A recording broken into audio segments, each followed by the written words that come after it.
What's up out there, everybody? I hope you're all fantastic. Today we're talking about one of my all-time favorite action stars, Jean-Claude Van Damme, but I'm going to be talking about some of the movies that he did after his Hollywood run in the direct-to-video era. Now, these aren't necessarily B-movies. Some of them are, I suppose, but primarily they're international flicks that had limited releases in some countries, but here in the States, for the most part, they were straight-to-video releases. Now, guys like Willis, Seagal, Snipes, Cage, Travolta, Stallone, and other aging action heroes from my youth have been living in the direct-to-video market for years, as has Van Damme. I have a soft spot for these actors and these movies, and I have seen many more of them than I should have over the years. However, I will say that in all those years of watching these B-movies or these straight-to-video action movies, that Van Damme has always been a guy that generally puts in the effort when he's in one of these smaller movies because, let's be honest, not all of them do, and I also think that some of his better performances are actually hidden in a few of these movies as well. So let's get into my list, and these are in order of year and not preference. First up on my list, I have a movie called Assassination Games from 2011. Van Damme starred alongside Scott Adkins as a fellow contract killers in this one. When a hit is placed on this kingpin, both Adkins and Van Damme take the job, something that naturally, of course, pits them against one another, but they reluctantly will partner up so that this crime boss and his army can be put down. Now, I think Van Damme and Adkins are a great team in this action thriller. The pace is relatively quick and it has a fun, appealing 90s action movie tone to it. There's a fun variety to the action from gunplay to fight sequences, and they're all littered nicely into what I think is a serviceable plotline. Adkins' character is out for revenge in this one, Van Damme's is out for a paycheck, and it's all a tasty recipe for some appealing action and violence. Both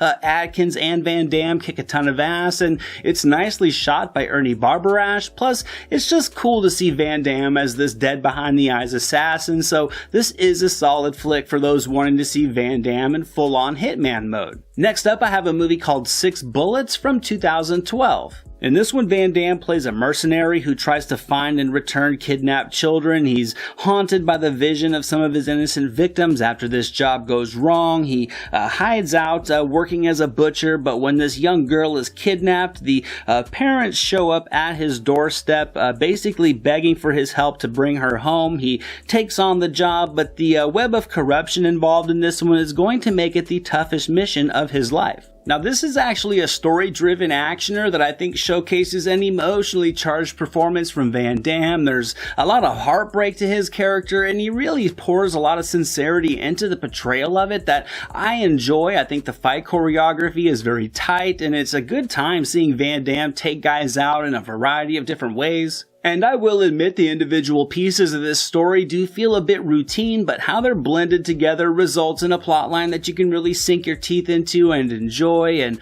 with Van Damme delivering both plenty of action and emotional intensity, this is a capable film from top to bottom to escape into. Van Damme delivers some violent hand-to-hand sequences that are fun to watch, and despite it feeling a little bit like The Equalizer, this is a great pick to see Van Damme do something with a character that has a little bit more human layering to it. Next up, I picked a fun little movie called Enemies Closer from 2013. This one is set deep in the US-Canadian forest. A couple guys are, I guess you could say, in the middle of settling out an old grudge, but they're interrupted by Van Damme, who plays this wildly eccentric criminal. Van Damme and his team of henchmen are on this mission to retrieve something from the bottom of a lake, and these two enemies are going to be forced to team up if they want to have any chance of surviving the night. Now, I won't deny it, I really enjoyed this movie despite its blatant critical flaws. I know it's a little bit by the numbers, but I think it has a fun amount of tension-filled action, a simplistic but appealing plot, and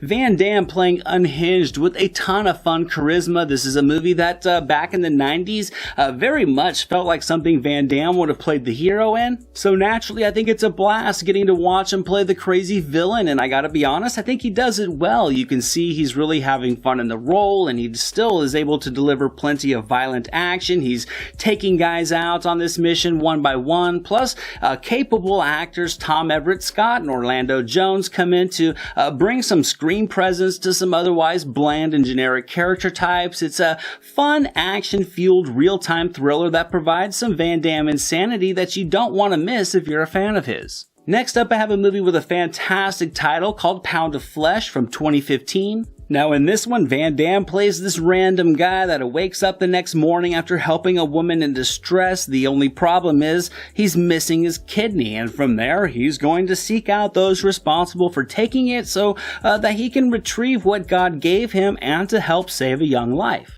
The seedy tone and atmosphere works perfectly for the plot of this action thriller. Van Damme is scouring all over the criminal underworld looking for his kidney, and it delivers plenty of fighting and gunplay. It has solid spots of uneasiness and tension as well, and it also provides a subtly commanding performance from Van Damme. I mean, sure, he certainly does have his moments of leading man action star for sure. But I think where Van Damme really excels and where this movie thrives is with his performance in the quieter moments of the story. I think he pours a ton of heart into this film and this character, and despite the ridiculous title, this is a capable action movie, complete with a dramatic punch as well. And if you want to see Van Damme in about as just, I would say, vulnerable of a performance as he's had outside of JCVD, this is certainly one to watch because he might just have you a little watery-eyed by the end. And the final movie on my list is the most recent one from 2018, and that one is The Bouncer, also known as Lucas. In this movie, Van Damme plays a grizzled old bouncer raising his young daughter on his own. When he gets a job at a new nightclub, he's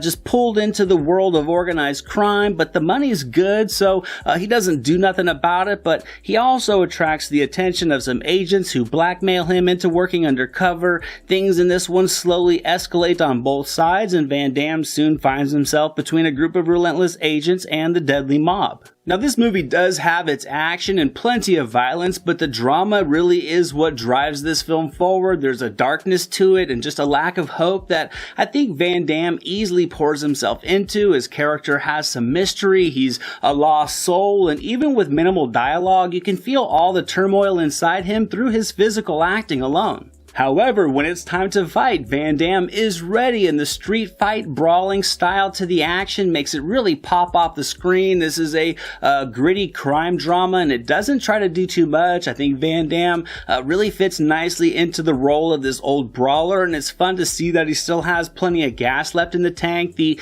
pace in this one is slow, but watching Van Damme rely on some of his acting chops is certainly worth a watch here for his fans. And that's my list for today, guys. I've seen nearly all of Van Damme's movies, so if you liked this video and you would like to see another collection of his movies that you may not have seen yet, let me know and I'll certainly make it. Also, be on the lookout for the next group of videos coming very soon, and as always, guys, thank you so much for watching.